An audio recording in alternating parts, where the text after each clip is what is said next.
Hey everyone! It's been said that every quilt tells a story, and it's so true. But I also believe every quilter has a story to tell.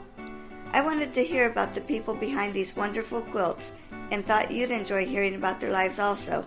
Welcome to A Quilter's Life.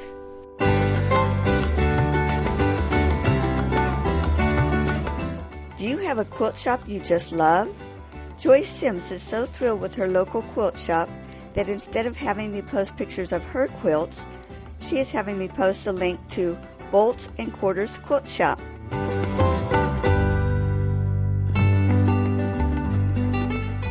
I appreciate you allowing me to interview you today. I'd like to start out with your background. So where were you born and raised? I was actually born in Calhoun County, Nycut, West Virginia. But then my parents moved to Wirt County, West Virginia. And I lived up through high school in Wirt County. Went to Wirt County High School. Then I met my husband. He's also Wirt County. And we moved to Vienna, and now we live at Rockport, West Virginia. Okay. It's in Wood County, yeah. Uh-huh, yeah. Do you have a special memory of when you were a little girl? Oh, no, it just seemed to be a happy childhood. Everything was, we may not have been the richest people in the world, but we were happy. We didn't know we didn't have everything. My mother was a quilter, and she taught me how to quilt. And when we were little, she would quilt in the long quilting frames by hand, and we would get underneath her quilting frames. And she said, now, if you bump my frames and make me stick my fingers, I'm going to knock you on the head with my thimble. So I suppose that would be one of my happy memories, would be sitting underneath her quilting frame, playing with material. Have fun. Mm-hmm.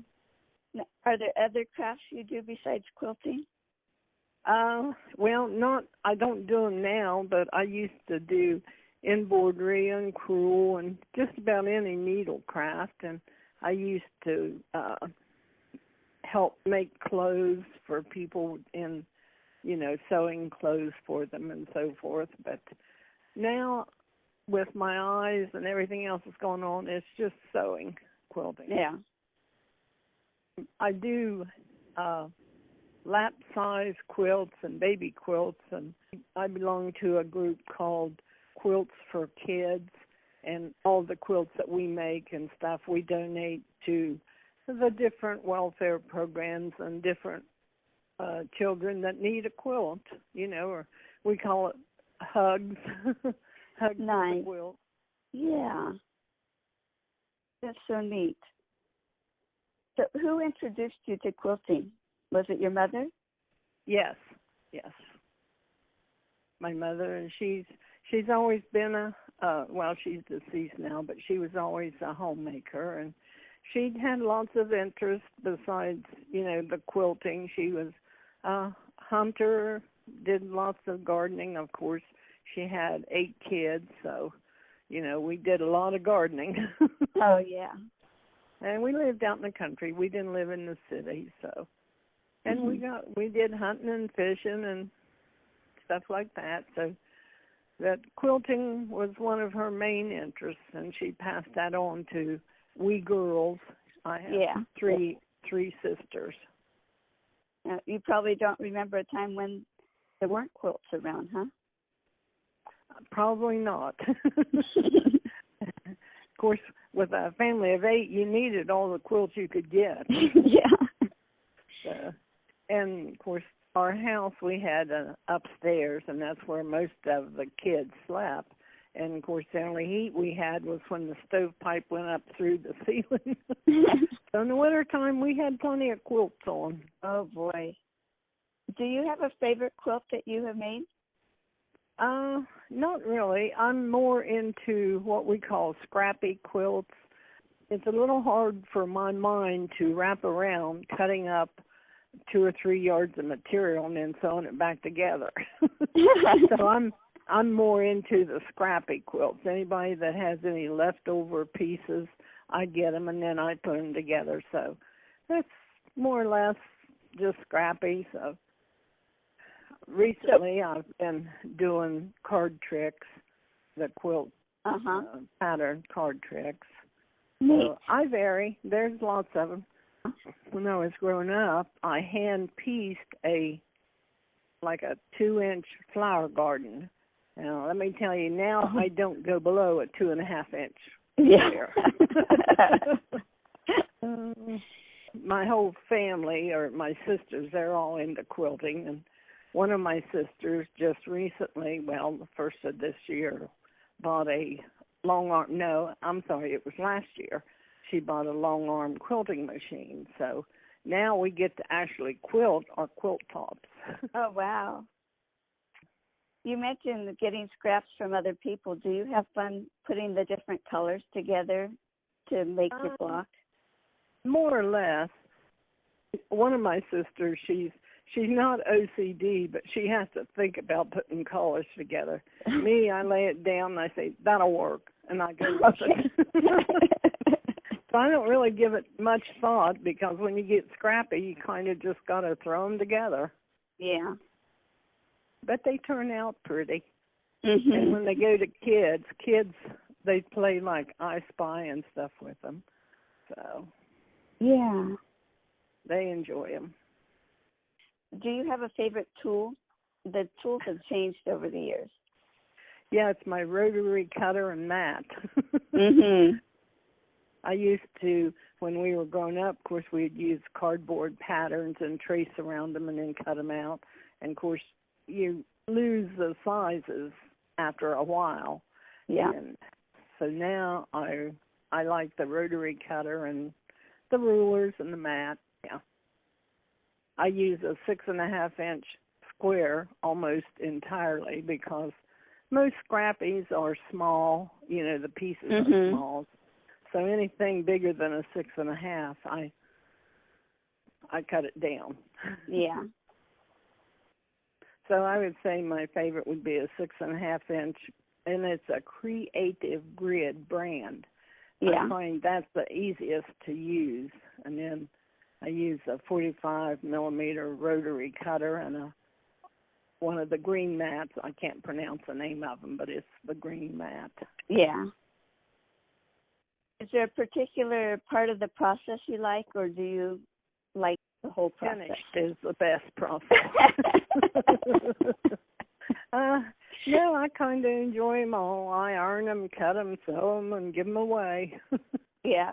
So normally I will cut out 3 or 4 different quilt tops and put them in Ziploc bags, individual bags, and I'll cut, maybe 4 or 5 of those, and then I'll sew them together, and then they're ready to be quilted, and then I'll go back to cutting again. Okay. Do you have a worst quilting experience to share with me?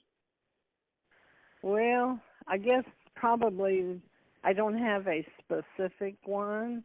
Probably the one closest would be I also get orphan blocks in with the donations, and sometimes I really get some weird orphan blocks, and it's like, I wonder what pattern they were trying to make with this. So that probably would be it. Most of the time when I get something like that, it goes out the door. Okay. I don't rack my brain in trying to figure out some way to use it. Yeah. I've got too many other pretty ones to make, so. And I'm the old traditional type quilt tops. I don't care much for these modern contemporaries. So. Yeah. Why do you make quilts, or who do you make them for? Well, most of the time, all of my quilts go to Quilts for Kids.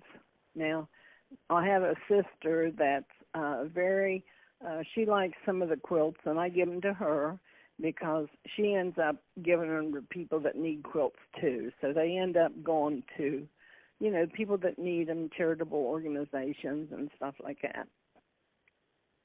So I would say most of my quilts go to Quilts for Kids. That is so needed. To children, I call them in the programs, the different programs. we donate. We have here in Wood County, and it's probably nationwide, I don't know. But Birth to Three, right from the start, Gabriel Project, which is like an orphanage type thing. And, just whoever needs them. Now, we started out with a national group called Linus. You can look that up on the net. Mm-hmm. But we were with them for about 4 or 5 years, and it was the same thing. We donated them to all the children. But they started requiring the different groups to have like a membership fee.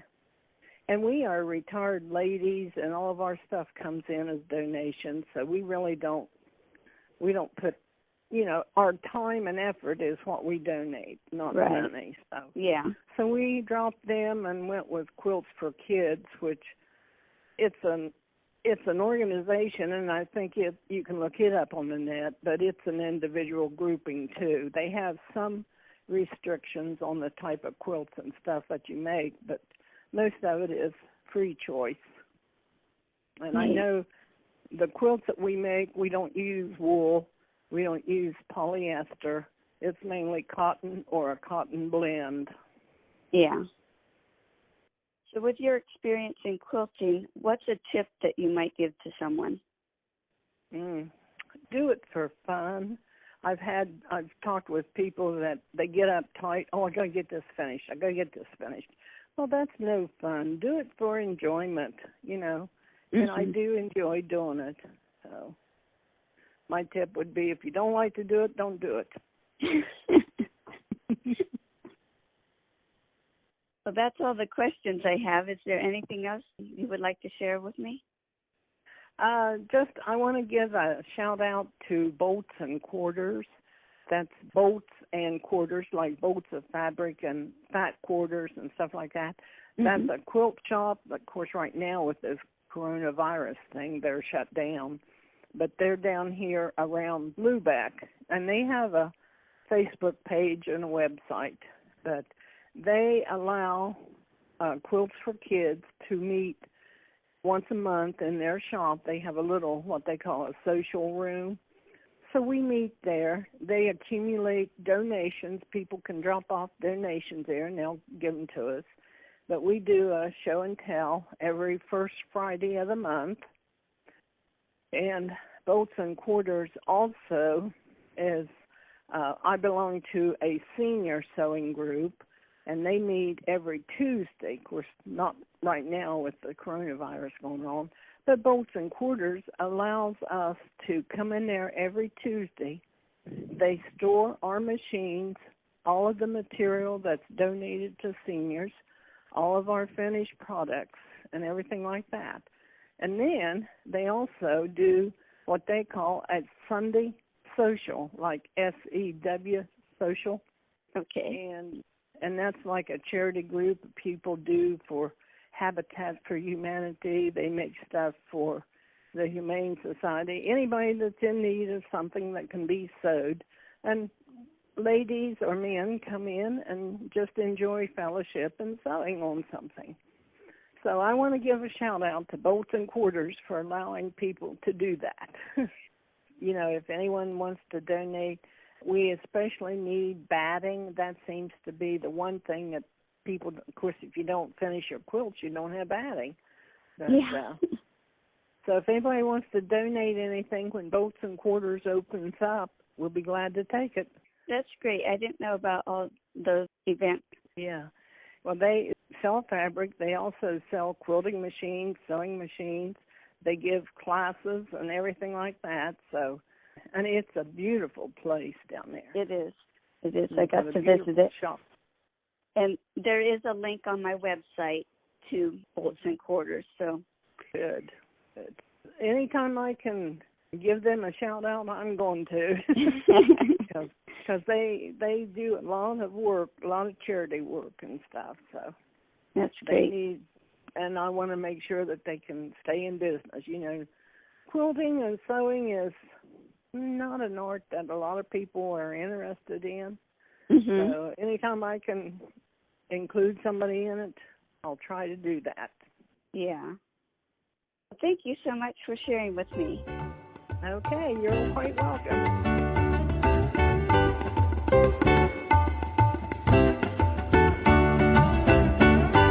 Hope you enjoyed this episode of A Quilter's Life. You can find more stories on thequilterslife.com or subscribe on Apple Podcasts or Google Podcasts so each episode will be downloaded automatically. Thanks for listening.